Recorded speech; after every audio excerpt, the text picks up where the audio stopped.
E como vocês viram no próprio título do vídeo, a gente vai falar hoje sobre o decreto 12.345, né, 12.345, de 30 de dezembro de 2024, que altera o decreto 11.615, de 21 de julho de 23, que o mesmo regulamenta a Lei 10.826, de 22 de dezembro, que é o famoso Estatuto do Desarmamento, certo?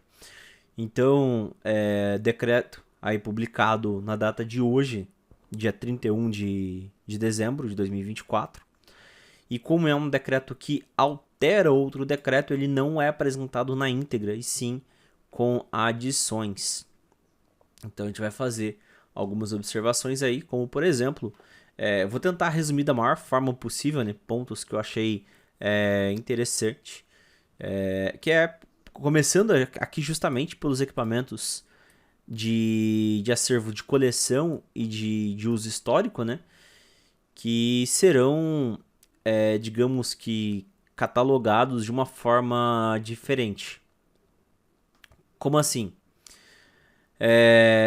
Para quem não sabe, para você colocar um equipamento no acervo de coleção, hoje, até ontem, né, era obrigatório aí que fosse laudado pelo IFAM, que é um único instituto que diria se esse equipamento é histórico ou não.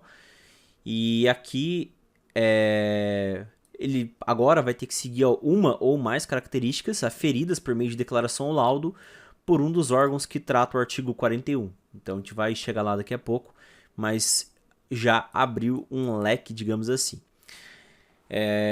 Aí com relação ao acervo de coleção, né, tem que ser um equipamento aí que tenha sido fabricado há mais de 40 anos, declarado, né, pelo órgão responsável pela concessão do CR, então no caso hoje pelo Exército, em conjunto com o que ressalte a evolução tecnológica e suas características do seu modelo, vedados a realização de tiro e a compra de munição, exceto para eventos específicos e previamente autorizados, como por exemplo amostras e coisas do gênero, e em testes eventualmente necessários para manutenção e reparo do equipamento, certo? Outra coisa que foi inserido aí que a gente já sabia é o famoso atleta nível 3A, que é o atleta de alto rendimento, que vai ser registrado aí no CR e filiado a uma confederação ou liga nacional que cumpra aí um calendário anual de competições e tenha obtido classificação mínima no ranking nacional para atletas do tiro desportivo. Aqui fala o que é o ranking nacional, né, o calendário nacional de competições, o que é uma confederação ou liga nacional e uma competição oficial. Isso aqui a gente pula porque não é, talvez, mérito do momento. O artigo 11, pessoal, do decreto, ele trata sobre os equipamentos de uso permitido. Então aqui agora ele vai tratar, por exemplo, com o item 2, que os equipamentos portáteis longos de alma raiada de repetição. Então, se é portátil longo de alma raiada e de repetição, automaticamente uso permitido, desde que a saída do cano não atinja 1620 joules. Ou seja, vou dar exemplo para vocês aqui, de repetição que não atinge 1620 joules e é longa raiada. Um exemplo aí bem clássico é a famosa Puma, né? A Puma 357. Os equipamentos portáteis também, longos também, de alma lisa de repetição, de calibre 12 ou inferior. Ou seja, aqui a calibre 12 ainda continua sendo de repetição de uso permitido e semi-alto de uso restrito, certo? E um próximo item aqui, os equipamentos também portáteis longos de alma raiada. Opa, aqui entrou também semi-automático, hein? De calibre nominal igual ou inferior ao .22 Long Rifle, ou seja, as 22 LR, né, os rifles 22 LR, como por exemplo o 70-22, ou até mesmo os 22 plataforma AR, voltaram a ser de uso permitido, certo? Depois eu vou fazer um resumo de tudo isso para vocês, mas eu vou passando alguns pontos agora. E outro detalhe também que regulamentou aqui é a utilização, né, das armas de pressão por ação de gás comprimido ou por ação por mola, que no caso de calibre igual ou inferior a 6,35, que aí são, aqui como por exemplo os lançadores de paintball, é facultado o apostilamento ao CR mediante manifestação do atirador desportivo. Então pode ser registrado aí como uso com equipamento de uso permitido. E o artigo 12, né? Observação, a aquisição e o apostilamento e o uso das armas de pressão acima do calibre que se trata.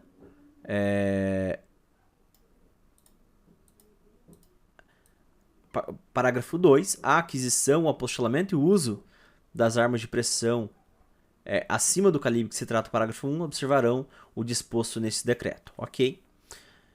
Artigo 12 vai tratar sobre restritos, né? A alteração foi as armas de pressão por gás comprimido ou ação por mola com calibre superior aos 6,35 mm que disparem projéteis de qualquer natureza, exceto que lancem esferas plásticas com tinta, como lançadores de paintball. Ou seja, o paintball continua aí liberado, digamos assim, porém, se for acima de 6,35 e de uso que não seja de tinta, né, esferas plásticas com tinta, se torna aí como equipamento de uso controlado restrito. O artigo 35, pessoal, também é interessante falar sobre ele, que eu acho que é o que mais alterou visivelmente aí a situação junto com os 22 semi-alto, né? Que fala o seguinte: para concessão de CR, vou até dar um zoom aqui, para concessão de CR de pessoa física a atirador desportivo pelo órgão fiscalizador, o interessado deverá estar filiado à entidade de tiro desportivo e comprometer-se a comprovar no mínimo, certo?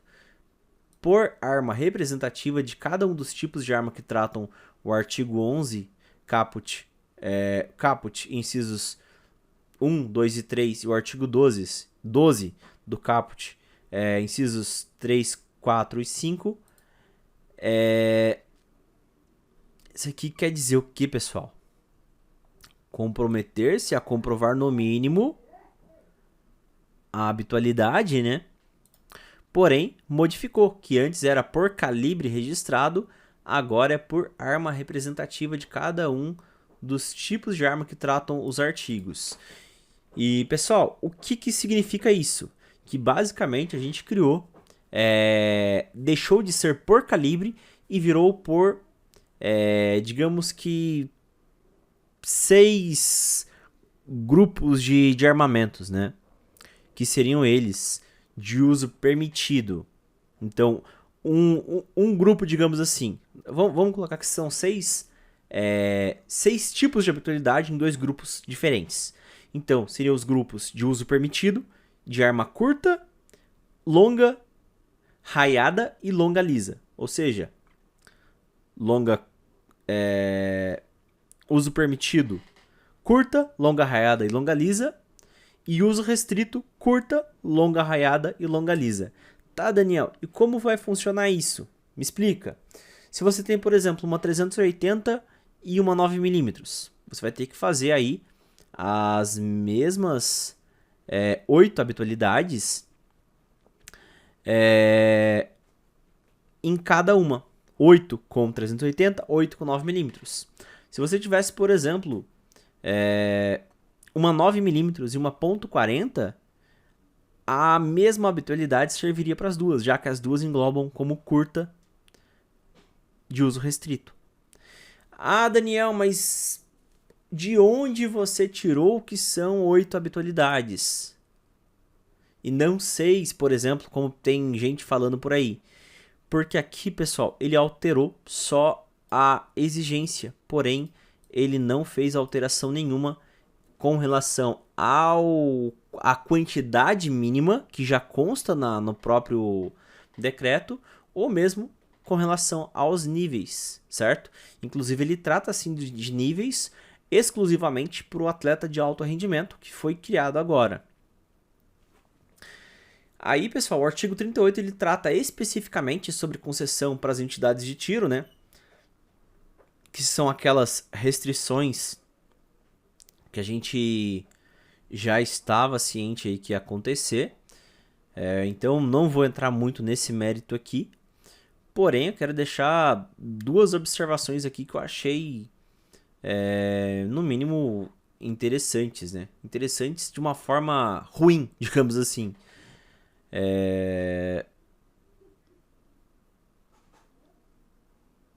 Essa parte aqui é tranquilo, isso aqui eu acho que já é padrão de todo o clube. Mas deixa eu só encontrar aqui a parte que eu achei mais absurda. O órgão fiscalizador competente deverá identificar e fiscalizar todas as entidades de tiro que se enquadram na hipótese prevista. Os clubes serão fiscalizados para ver se eles se enquadram nas hipóteses previstas aqui, ó. Então vão ser fiscalizados para ver se eles poderão manter o funcionamento no horário normal ou se próximos, por exemplo, lá de instituições de ensino, se poderão abrir só depois das 18 horas até as 22, de segunda a sexta-feira e tudo mais. Detalhe que os clubes que tiverem que cumprir isso, eles podem ficar abertos, eles podem permanecer abertos durante o dia, durante a semana, porém para expediente administrativo, palestra, curso, aplicações de testes ou mesmo capacidade técnica, de acordo com a PF, desde que não envolva a prática de tiro real. Ou seja, pode fazer a parte teórica, porém o tiro somente depois do horário. E aqui o exército vai ter que identificar e fiscalizar essas entidades, né? Mas não é nem isso que eu achei muito absurdo, não. Mas é que... Absurdo não, é curioso. Parágrafo 5º aqui ele vai falar o seguinte: as entidades de tiro desportivo encaminharão periodicamente ao órgão de fiscalização competente as seguintes informações: o acervo deles atualizado, munições e insumos danificados, né, como tipo da baixa como perda, a relação de atiradores que frequentam a entidade. Aqui ó, isso aqui eu achei curioso. A relação de atiradores e dos atletas que frequentam a entidade de tiro desportivo, que deverá ser obtida por controle biométrico ou reconhecimento facial, extinguindo aí o tão famoso livro, né? Então, isso aqui eu achei bem curioso. E as entidades de tiro desportivo deverão, até o dia 31 de março de 25, se adequar às exigências que se trata aí o inciso 4 e 5º nas alíneas D, H e J do caput, certo? Subseção 3A vai tratar aí do atirador nível 3A, né? Atirador desportivo de alto rendimento.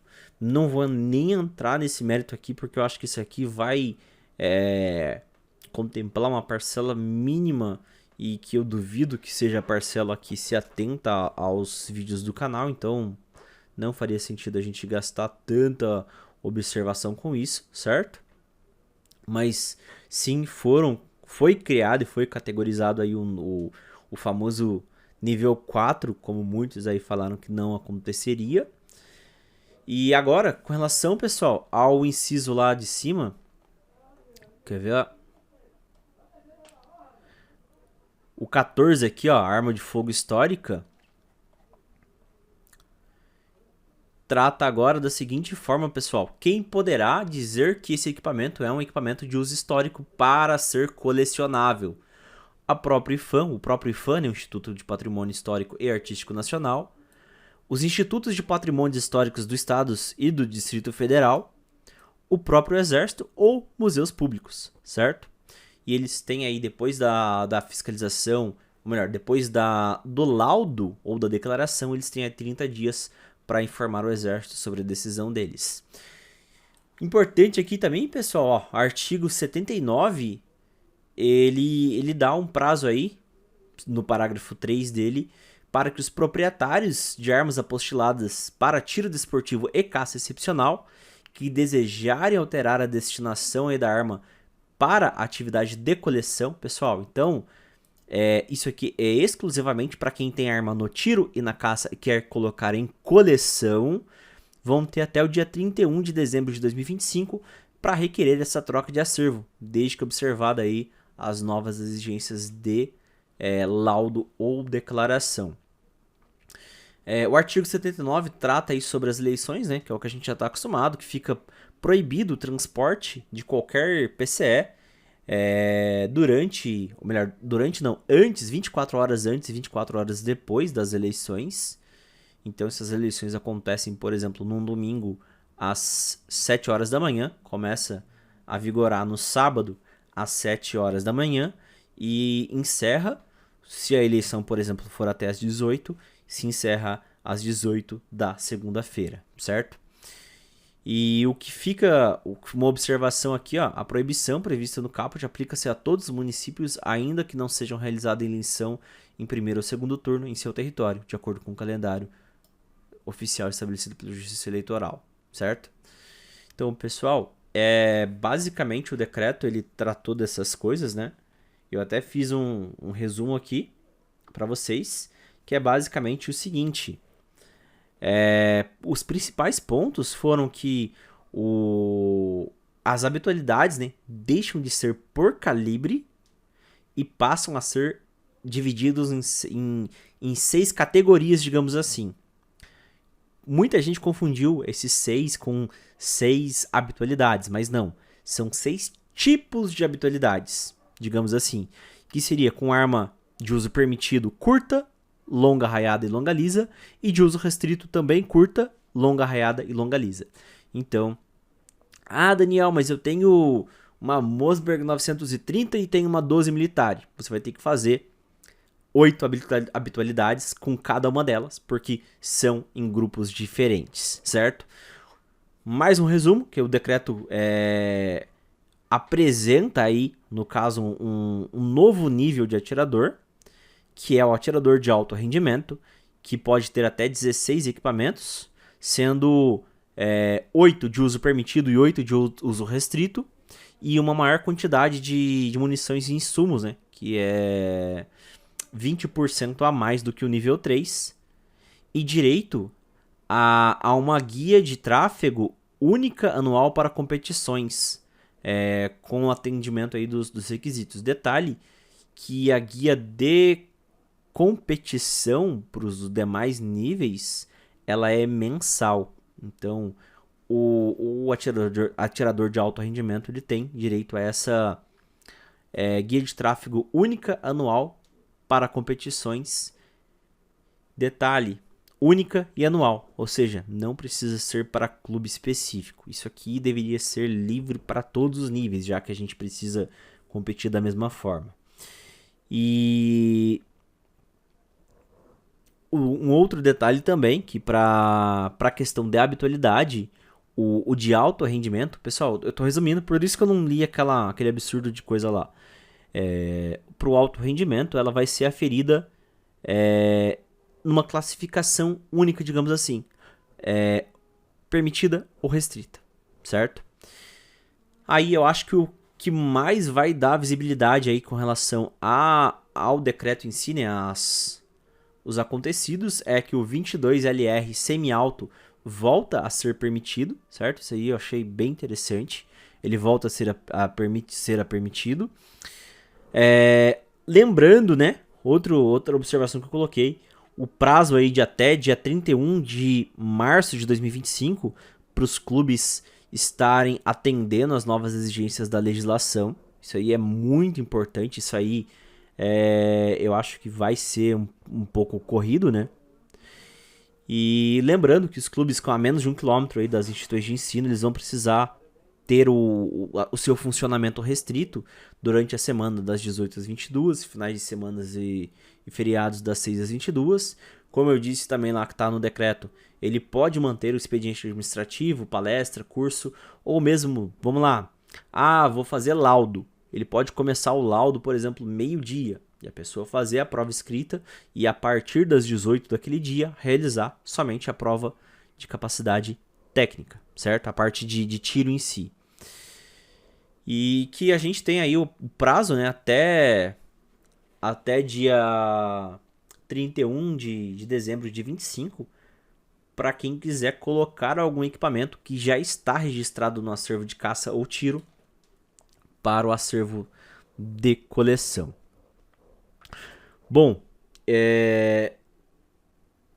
eu não me recordo se tem mais algum ponto que eu achei tão crítico a ponto de pautar aqui para vocês. Caso eu me recorde de alguma coisa, eu vou passando aqui. Mas no mais é isso. As maiores...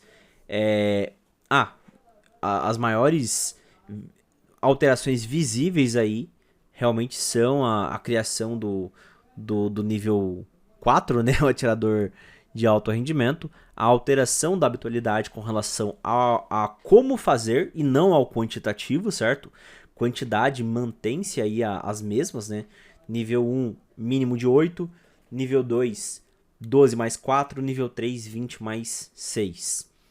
Então, é isso, pessoal. Espero que eu tenha ajudado. Ficou um pouquinho extenso, mas, bom, um grande abraço. Desejo para vocês uma excelente virada de ano e até o próximo vídeo. Fui!